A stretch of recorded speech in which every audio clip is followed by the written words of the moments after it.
Unas no menos de 1000 mujeres en total, porque en realidad yo creo que habrá habido alrededor de 300 en cada momento, pero había, a veces se cambiaban, muchas mujeres que llegaban y otras que se iban. Y llegaban otro grupo. Bueno, la mayoría de las personas estaban acá. Entonces este era un enorme espacio. Si quieres ver, te muestro porque era este espacio y había otro igual. Entonces las colchonetas se colocaban así y acá, ¿no? Por acá. Sí. Pero aquí tú ves que esto está tapado, ¿no? Y ahí para allá, detrás de esto, hay otra sala igual a esta, paralela a esta.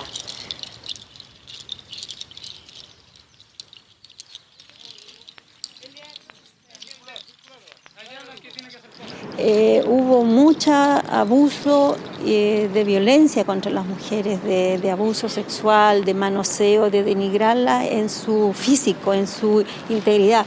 Un aspecto que las mujeres cuidamos mucho y que a nosotros nos duele. Realmente las agresiones son tremendamente dolorosas. Por ejemplo, hubo 2 muchachas aquí que me consultaron a través de otras personas, porque yo no las vi, pero me llegó el mensaje directo de ellas, sumamente preocupadas, porque habían sido violadas y tenían temor de quedar embarazadas. Por ejemplo, uno de los que estaba detenido conmigo, que llegó muy torturado, contó que a él lo llevaron al lugar donde estaban las mujeres y lo quisieron obligar a que violara a un par de mujeres. Y él estaba tan golpeado que ni por razones éticas ni por razones físicas pudo hacerlo. Entonces, delante de él, unos soldados violaron a esa mujer. Nosotros podíamos ver a los autos y podíamos ver la gente que estaba parada afuera y se paraban en el bandejón central que existía en esa época. Había un gran bandejón de tierra nada más y allí se paraban los familiares, entonces nos hacíamos señas. Así, pues las señas eran así, está bien, estamos bien, estamos así. La Clara una vez no apareció, yo desesperada preguntaba por la chiquitita, las trenzas, y ellas me decían que no estaba, que estaba durmiendo, estaba adentro de la piscina, la tenían castigada. Uno de los momentos más, para mí por lo menos, más difíciles y más terribles de todos los días era cuando veíamos que se acercaba y este tipo empezaba a caminar ese camino, caminaba hasta acá, hasta el guardia, digamos, que estaba generalmente por ahí, y pasaba la lista y empezaban a llamar los nombres de las personas que tenían que ir al interrogatorio que ocurría en el estadio en donde estaban las tribunas presidenciales, donde hay como unas oficinas en el segundo piso. Ahí eran los interrogatorios que se hacían acá, en que por supuesto a la gente la llevaban vendada, ¿no? A mí me torturaron en la tribuna presidencial, en el estadio arriba, y yo tengo la impresión de que fue una cosa relativamente corta, pero había gente, compañeras, que estaban afuera y me dicen que no fue corta, que fue muy largo y que yo tenía la sensación de no haber gritado, pero las compañeras dicen que sí gritaba y ahí me pusieron corriente en distintas partes, digamos. Yo no tengo un recuerdo de duración, el tiempo me cambia totalmente. Esto ilustra perfectamente lo que yo entiendo como el terrorismo de Estado, que yo creo que esto es elementos que utilizan agentes del Estado para aterrorizar a la población. Porque después iba a salir Elena y iba a contar esto, iba a salir Nuria y iba a contar esto, yo lo mismo. Entonces esto es algo que se multiplica. Claro, un efecto repetidor. Sí. Claro, con el efecto repetidor multiplicador en que la gente al final se somete por terror. Siéntese.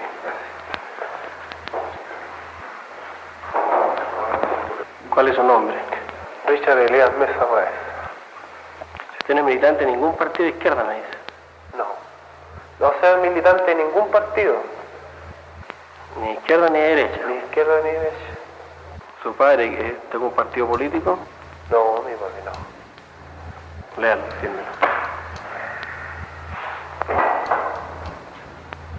Si usted es sorprendido en alguna actividad de tipo político, como agitador, como activista, usted va a ser detenido y esto que usted va a firmar ahora va a ser un agravante para usted. Eran preguntas muy rápidas, muy directas, que cada una era seguida con un golpe del hinchaco, tremendamente doloroso. Fuera de los golpes. Y estos eran golpes que venían porque uno se demoraba en la respuesta, porque la respuesta era insatisfactoria, por cualquier razón había golpes. Cuando estaba con las manos contra la muralla, que me hacían con cigarrillos en los dedos. Y también en los genitales alguien hurgaba con un instrumento metálico que mi imaginación me hacía pensar que era un alicate, pero puede haber sido cualquier instrumento metálico.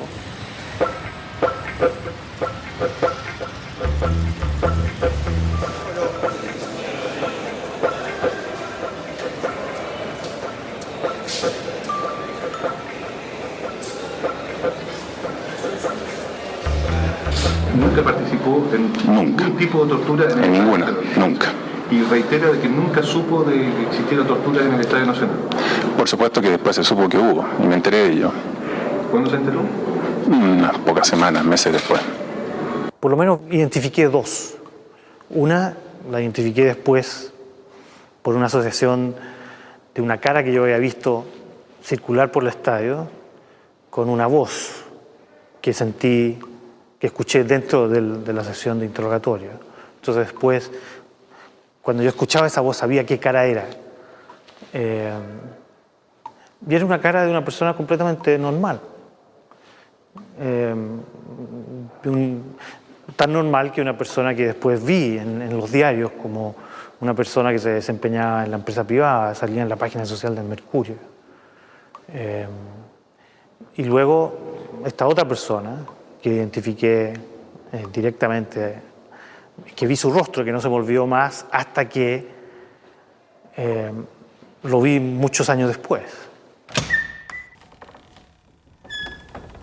Una de las personas con la que yo dormía era una niñita de 20 años que venía de Arica. Fue muy castigada, muy golpeada cuando recién llegó. La colgaron en unas escalas así y la golpearon, estaba llena de moretones. Bueno, pero esta niñita conversaba con el teniente, que era el jefe de la guardia, que ella tenía 20, él tenía 21. Y entonces se enamoraron. Se enamoraron los dos. En la noche el teniente venía, ponía llave a la reja y entonces ella me decía, Elena, ¿me das permiso para conversar un ratito con Fernando, Juanito, no sé? Bueno, le decía yo, pero no mucho rato. Entonces estaba la puerta cerrada, con llave, el teniente le había puesto llave. Y ella se colocaba aquí.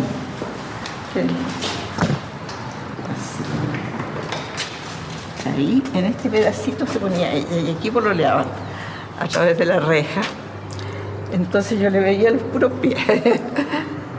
Y después de un rato, se entraban, se despedían. Y él a todo esto fue a visitar a los padres de ella y después él se retiró del ejército. Pero fue un amor así, se enamoraron, esas cosas que pasan. Había algunos soldaditos de estos que eran conscriptos de provincias que traían, ¿no? Entonces que estaban sumamente solos y se sentían muy mal. Tampoco ellos entendían mucho lo que estaba pasando y tampoco les gustaba. Muertos de miedo, además. Y muertos de miedo también ellos, ¿no? Porque en realidad obviamente sabrían de cosas que nosotras no sabíamos que pasaban en los regimientos. Entonces me acuerdo que había uno de Antofagasta que yo le dije, oye, mira, anda y llama a mi mamá, le di el teléfono cuando tenga salida y llámala para que te inviten a almorzar, en fin. Y lo hizo así. Y él nos dijo, mire, es que el domingo tengo libre, no tengo dónde comer, yo no soy de aquí. Si alguien vive cerca para ir a almorzar y no perderme, yo les ofrezco llevar un mensaje, traer algo. Así lo hicimos, ¿no? Yo seguía leyendo mi libro